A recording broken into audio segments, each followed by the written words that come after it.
Well, the Tigers had an off day on Monday, so we get to have some big picture conversations today. We're going to start off with a little bit of a prospect update. Then we will talk about the players with the most to lose and gain throughout the remainder of the season. And then we'll end with even talking, getting our toes in the water a little bit about some December and off-season conversations, all today on Locked On Tigers. You are Locked On Tigers, your daily Detroit Tigers podcast. Part of the Locked On Podcast Network, your team every day.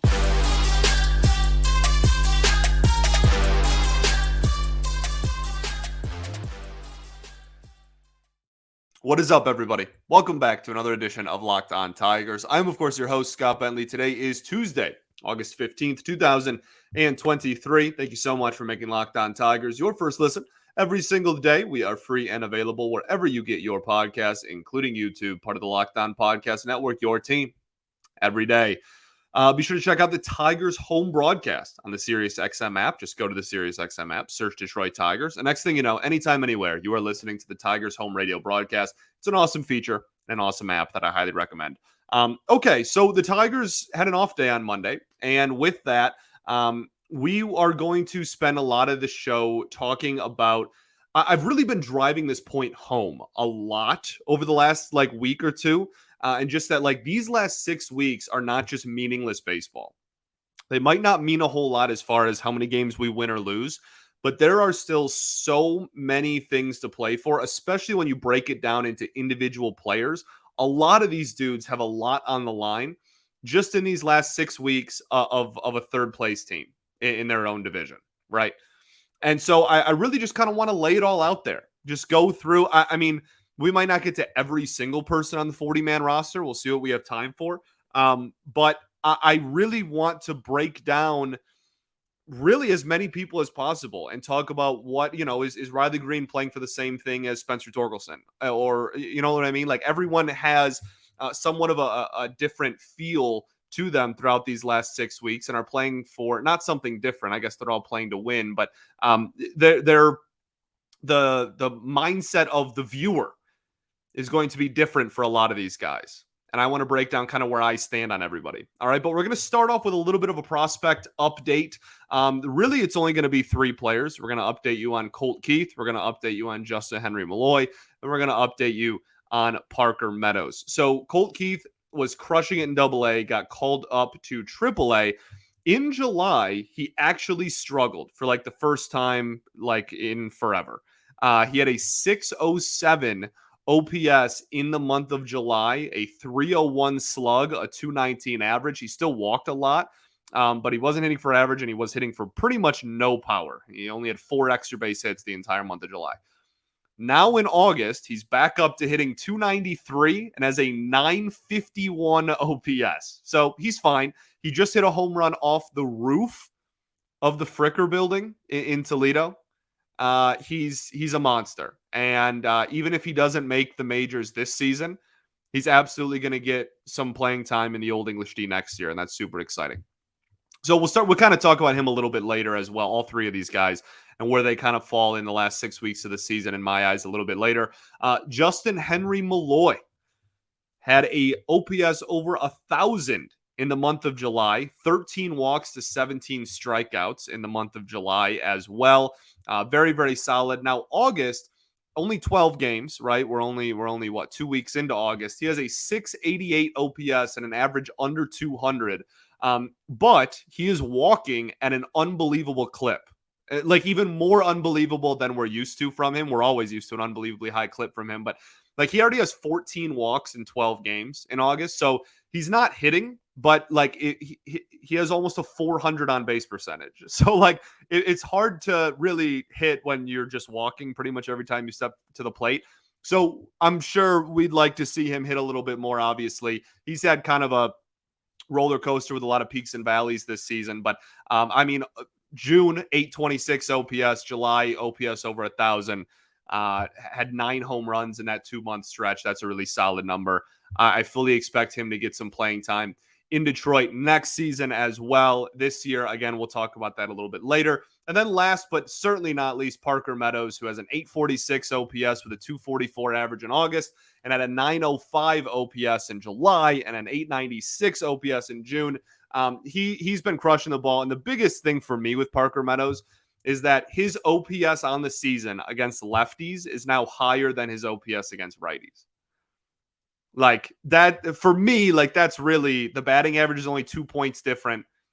And the OPS is literally better against lefties. That was like the biggest thing that he needed to work on.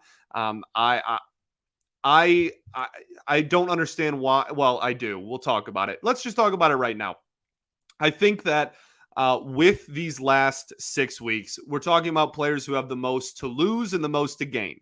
Obviously, the prospects don't really have a ton to lose or gain in terms of like their long-term outlook. I guess they could play themselves into more of a conversation of like, oh, like I think this dude, maybe I was kind of iffy on him. Now I'm a little bit more confident in him. But like it's 6 weeks at the end of the season. I don't think anyone's opinion of any of these guys is going to change super dramatically, at least just off of what they do in the last month of the season. There's still like a week or 2 weeks until the Tigers can call these guys up and have them maintain their rookie status next year. And a few beat writers have pointed that out already. And I, excuse me, I fully believe that that is just what they're waiting for at this point. The other thing to keep an eye on with Colt Keith and Justyn-Henry Malloy is they're not on the 40 man. So if they were to get called up, they would have to make room on the 40. Now, I don't think that's too big of a hurdle. There are plenty of players on this 40-man roster, as we will talk about, that I have no issue parting ways with and should not be like difficult conversations to part ways with. But that is something, if they want to try to hold on to as many of these guys as possible, for whatever reason, Parker Meadows is the only one that's on the 40-man. So I fully expect Parker Meadows to get playing time in Detroit after that deadline has passed in a week or two and finish the season with the Tigers. Colt Keith, I don't. Justyn-Henry Malloy is kind of a toss-up for me. So that's where I stand. Let's talk about the players that are currently on the 40-man roster. Okay. On the major league roster, I guess is what I was trying to say there. But really, I mean, we'll talk about some players that are on the 40-man that aren't necessarily on the Tigers as well. I kind of have broke this down in my brain between like most players with the most to lose the remainder of the season and the players with the most to gain the remainder of the season. Now, it's important to note that that's a very arbitrary like way of thought. That's how my brain works. But in your brain, if you're like, well, to me, like that means that this player has more to gain and less to lose or whatever. You're like, sure, I'm, we're splitting hairs. This is just how my brain organized it. And really, this is just organizing and separating a big group that is all, to me, objectively, the players that are playing for the most, whether it is to quote unquote lose or gain the remainder of the season. Okay, so really, at the end of the day, that's just what we're covering. But and I'll kind of go through my thought process as well. Let's start with Baddoo just because I want to get it over with. And the only reason I say that is because I've already made this point a bunch over the last couple of weeks, and I don't just want to talk about Akil Baddoo for 30 minutes. I think that he's in the category of most to lose because I think if he struggles the next few weeks, he's getting sent down for Parker Meadows. And I think if he does really well, then he can at least make that conversation a little bit more difficult. Rosters expand 2 roster spots in September. If Baddoo does really, really well, he could at least make the conversation, oh, well, maybe we just wait until September 1st. Then Parker Meadows can come up and we can still have Akil Baddoo on the team as well. But this organization as a whole has a lot of left-handed hitting outfielders. And like long-term, I just am not really sure that it's possible for all of them to be long-term pieces. And again, Akil Baddoo went through a 2-month stretch where he was hitting like 100. So he's been better the last week. That's awesome. Akil Baddoo rocks. And his ability to work counts and take pitches, I think provides value. I believe in the ceiling of Akil Baddoo, but the likelihood of him hitting that is what's up for debate. And I think if he kind of slides into that deadline where Meadows can come up and maintain his rookie status, I think he's going to be on the outside looking in. So as far as like, that's in my head, that's a most to lose candidate, right? Even though he would be gaining a roster spot and probably a little bit more of a difficult conversation this December than if he struggled. Okay, Let's talk about some other players that I think are on the biggest to most to lose, I guess, side of things. Then we'll talk about players who I think have the most to gain. But first, I got to tell y'all about our friends over at Ibotta. Finally, if you are finally, rather, taking that summer vacation that you've been planning, but you're dreading buying all the necessities before you take off, it's time to stop spending your hard earned money without getting anything in return. It's time for Ibotta. Ibotta gives you cash back on hundreds of grocery items like produce, personal care, pantry goods, so you can make sure that you're beating inflation no matter what you're purchasing. Either link your loyalty account or upload your receipt after you shop and get your cash back. It's truly that easy. The average Ibotta customer or user earns up to around $120 a year. That's a lot of money. That could cover the cost of an entire shopping trip, or you can use that cash back to buy that flight you've been eyeing, that game you've been dying to go to, that fancy dinner you've been craving. It's a lot of money that adds up fast. You can earn cash back on hundreds of online brands and retailers when you start with Ibotta, including Lowe's, Macy's, Sephora, Best Buy, and more. Right now, Ibotta is offering our listeners $5 just for trying Ibotta and using code MLB when you register. Just go to the App Store or Google Play Store and download the free Ibotta app and use code MLB. That's IBOTTA in the Google Play or App Store and use code MLB. All right, everybody, welcome back here. Segment 2 of Locked On Tigers. I appreciate y'all for tuning in, making us your first listen every single day. Shout out to the everydayers that do tune in every day. We'll be back tomorrow recapping the game 1 against the 2-game set against the Minnesota Twins. Let's talk about some more players who I think are really playing for some things to lose. They're playing I don't want to say keep their head above water, because I think that there is that's not the accurate analogy. Like these guys, still some of these guys like will be around next season, even if they are in this like playing to lose category. So it's not just like to keep their jobs or anything that dramatically necessarily. But I think another person on this list is Alex Lang. I think Alex Lang is playing for a ton to lose. Like if he goes out there and really is just as struggles as much as he has the last month, and especially the last 2 weeks throughout the last month and a half of the season, I think that like some people are going to have legit conversations about like, is this dude even going to be in this bullpen 2 years from now? Nonetheless, like, is he going to be a long-term fixture at the back end of the bullpen? And obviously only time will tell the answers to all of these questions, truly. But with just how he's pitched lately, I think if he turns it around, and this is the reason why he's not in the like biggest to gain category, if he turns it around, that's great. But I don't think anyone's still like, even if he looks like he did in May again, the remainder of the year, I don't think anybody's like, oh yeah, that's the closer of the future again. No questions asked. This dude has comfortably a higher walk per 9 than Gregory Soto did, and he got chased out of town. So I think that that's another guy who has a lot to lose the last month and a half of the season. I think Matt Manning, in a weird conversation, is definitely in both. If you're talking about biggest variance of what they could gain and or lose the remainder of the year, Matt Manning maybe has the most. You're talking about someone who, if he has a really, really good last like 6 starts at this season, that people will go, okay, chalk him up in the rotation next year, no questions asked. I still going to take his lumps, still not where we like, still certainly hasn't reached his ceiling, but like has shown enough over these last 6 weeks where like, okay, I'm a little bit more calm now about him, and he can be in the rotation next year. And the bottom end of that spectrum is like, trade this dude. Like legitimately. And we'll talk about that a little bit more when we get to the winter decisions here. But like straight up, I think that there is a legitimate, maybe even winning conversation about like, if you can trade Matt Manning for a bat, let's talk turkey. And so I think that there's a lot of variance based on his performance. That again, that's still like 5, 6, 7 starts from here on out. So still plenty to prove for him as well, obviously. And then I put Spencer Turnbull.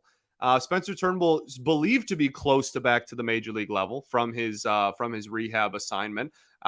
Probably still a few more rehab starts. Maybe we'll only pitch like the last month of the season, but I mean, if he struggles, I think everybody's pretty much going to be out on him. I think that the conversation around Turnbull is going to be pretty much done. And it's just going to be not a long-term piece. Now, plenty of people are already there. Like this, he's just not going to be in this rotation long-term. But I think if he turns around and has a really solid last 5 or 6 starts, if he gets that many, he could at least open the door for like, okay, like let's bring him back next year, still under team control. You know what I mean? I think it kind of softens or it increases people's patience maybe a little bit if he were to do really well. But we have not seen anything from him this year that would lead us to believe that he will do really well. So that's important to note too. I'm trying to give you like ceilings and floors, not necessarily like this is definitely going to happen. Talking about the most to gain, Eduardo Rodriguez, for like his own reasons, certainly has like maybe the most to gain out of anybody.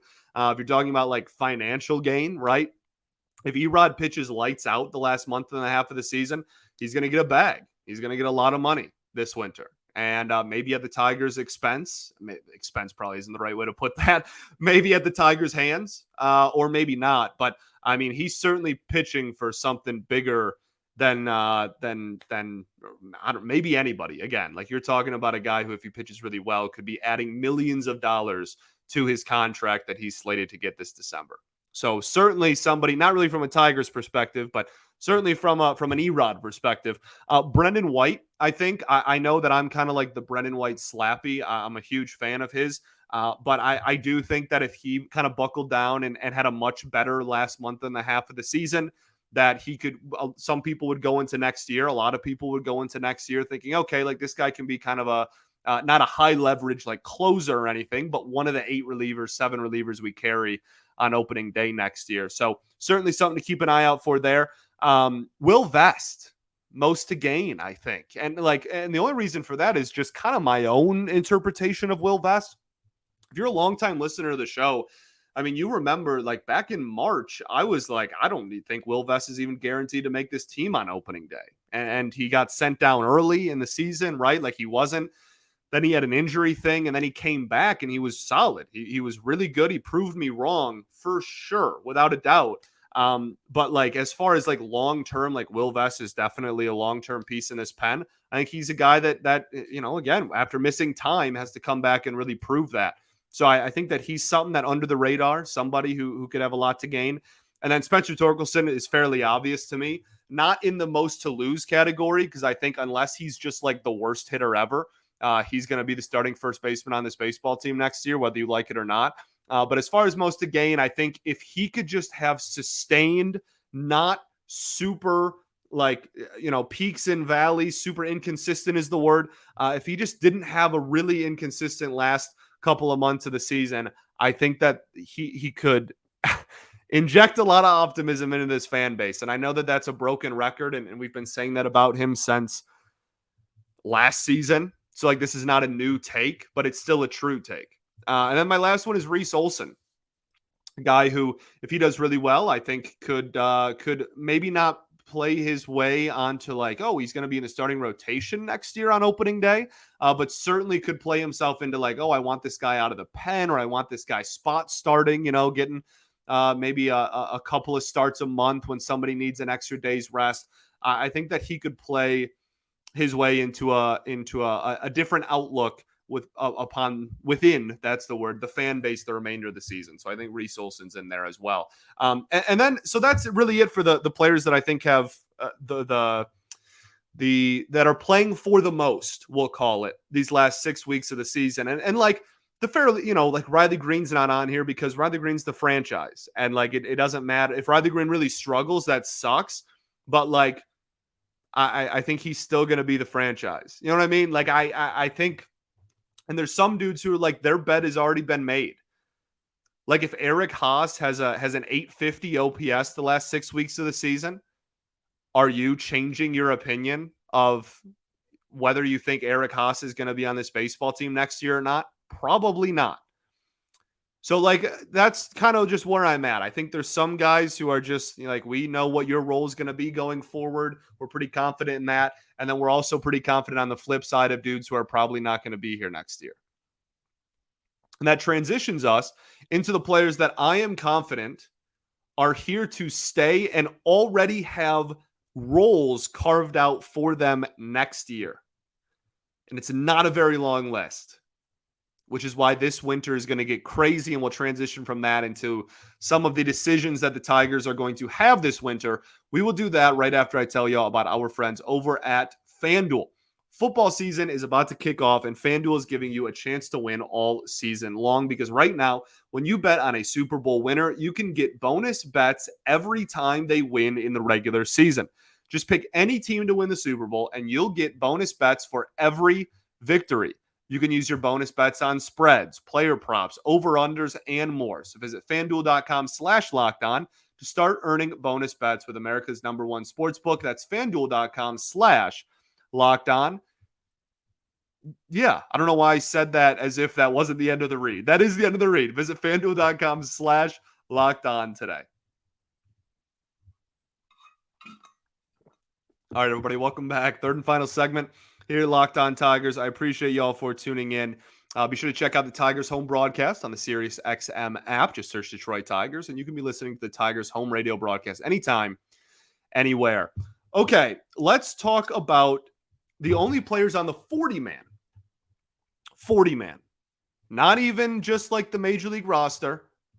The entire 40-man that I think have guaranteed legitimate playing time roles on next year's team.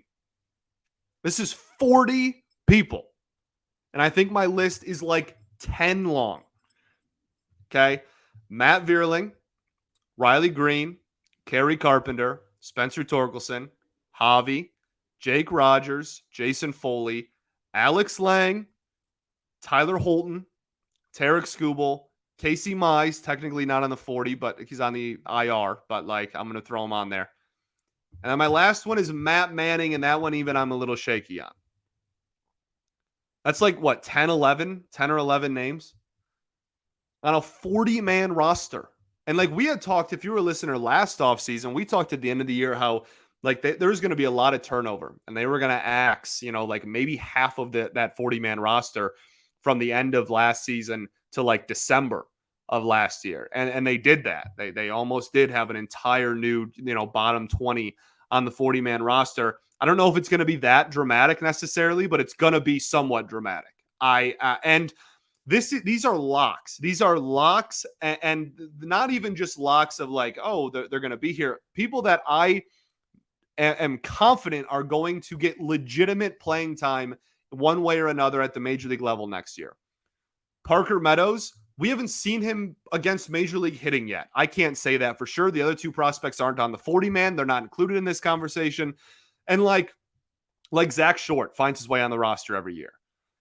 I'm not confident that Zach Short is going to get legitimate playing time at the major league level next year.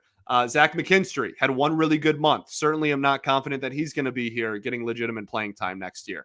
Eric Haas, like we've already talked about, like these are the only guys that genuinely I look at and I go, yeah, like they're going to get like solid innings, solid at-bats, whether it's, in a utility role, an everyday starter role, whatever it is, they're going to be here and get the opportunity to have a prominent role on the major league roster. Again, that's just over 10 guys. So that transitions us into the final conversation here I want to have revolving around this conversation, I guess. That was worded terribly. Is some of the decisions you have to make over the winter. Like Zach McKinstry and Zach Short. Okay? I don't think anyone is really like going to war necessarily for either of those guys to like make it through the winter and be on this team when we go into camp next spring. But like Zach Short continues to just find his way onto the 40 every year because he draws walks. He has positional versatility. He's a very clutch hitter this year. His average with runners in scoring position looks like a prime Miguel Cabrera line. But like he also spent majority of the season with an OPS under 600. Like it's certainly not a guarantee, but someone that could kind of find his way onto the roster. Zach McKinstry, again, one really good month. Not a whole lot of great besides that. Eduardo Rodriguez is obviously the biggest like decision, I guess you'd say, you have to make. And then when you start getting to like positional needs, which like we will go into this way more in depth as we get like actually to and closer to the offseason and in the offseason. But like you need starting pitching. Because like Mize is going to come back. Mize has when he comes back next year is not going to have pitched in like almost like 2 years. It's going to be a long time since Casey Mize threw a baseball in a Major League Baseball game. That is. So like I don't think you can just be like, oh yeah, he'll give us 180 plus innings. You're going to have to get some reinforcements there. And right now your rotation is Eduardo, Skubal, Manning, and then like Olson, Faedo. Faedo is certainly, you're not going into opening day with Alex Faedo in your starting rotation. That's just not happening. Reese Olson, I don't think you are either. Matt Manning, we talked about a little bit earlier. I think there's a legitimate conversation around like what to do with Matt Manning long term. And like, I know everybody always freaks out when you say it, but like there is 100% a reality in which Skubal is put on the block. And not because he's done anything wrong, but just from the sheer fact of you need an injection of young bats in this organization. And this free agent class stinks. It's not that good. Okay. Now there's plenty of players that are still an upgrade over what you have because your offense is worse. Okay.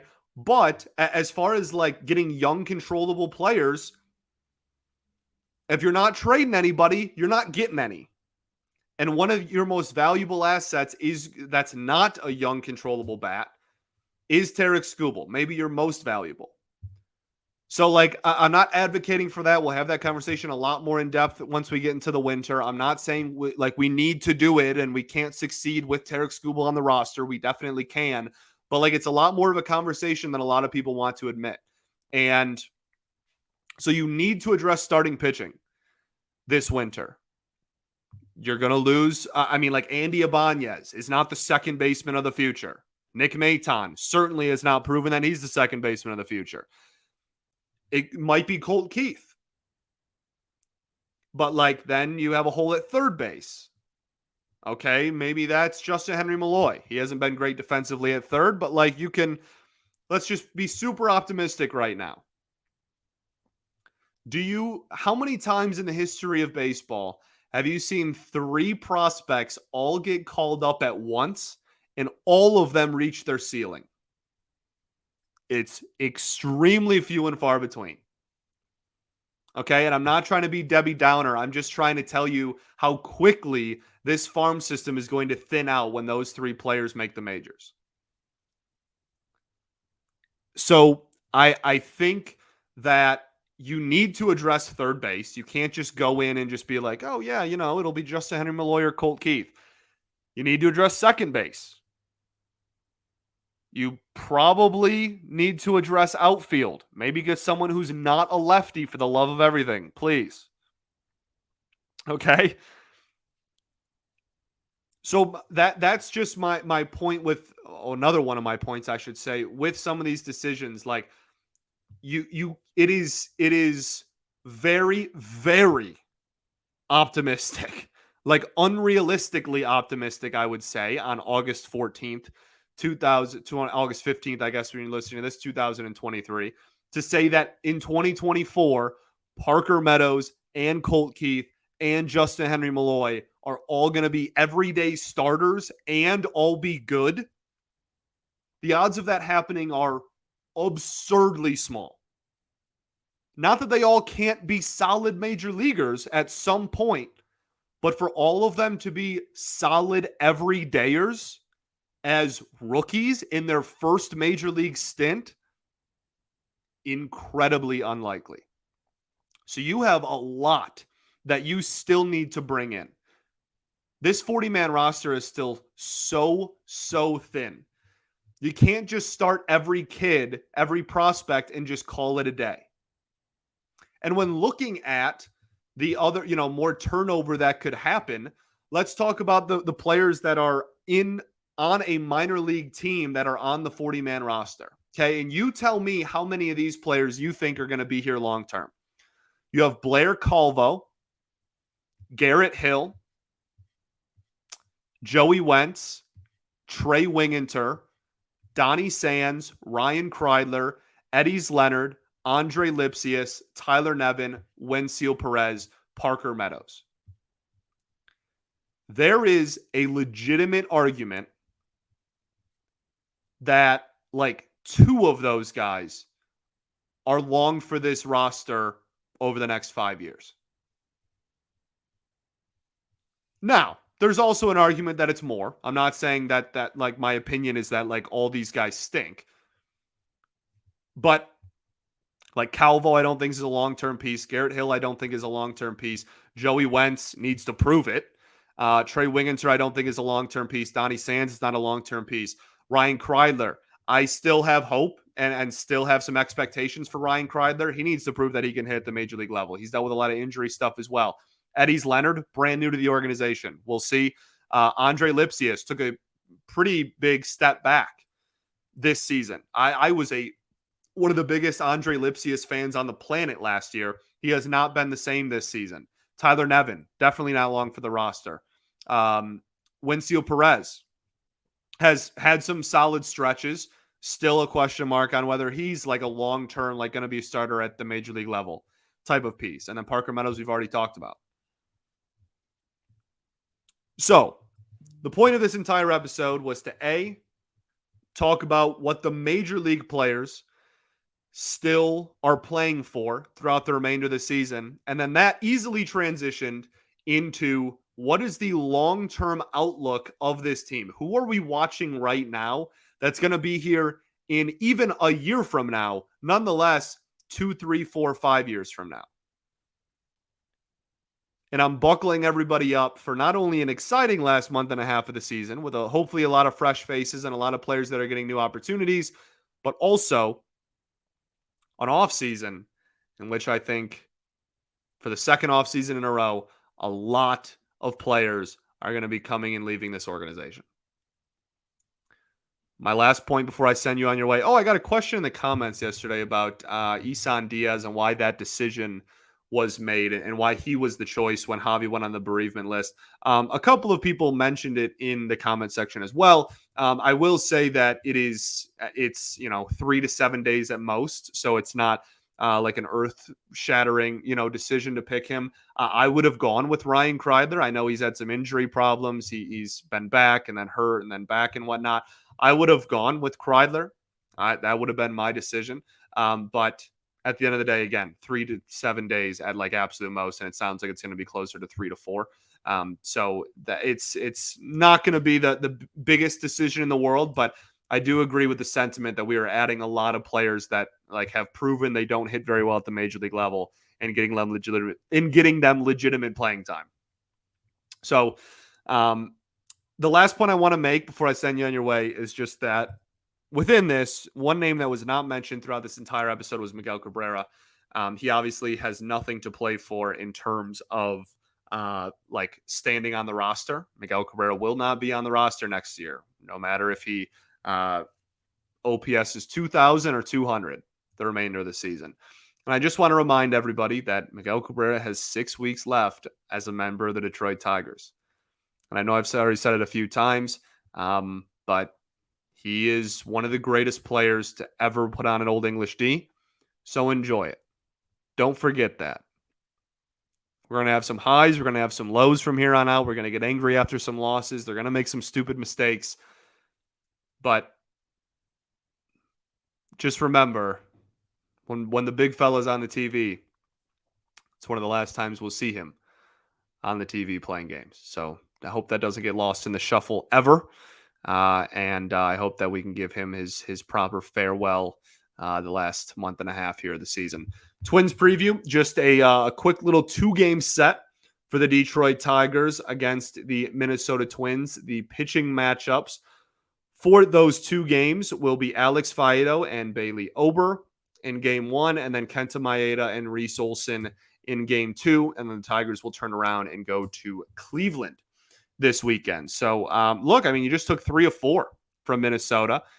If you want to have some fun and get some conversation started, go take 2, because why not?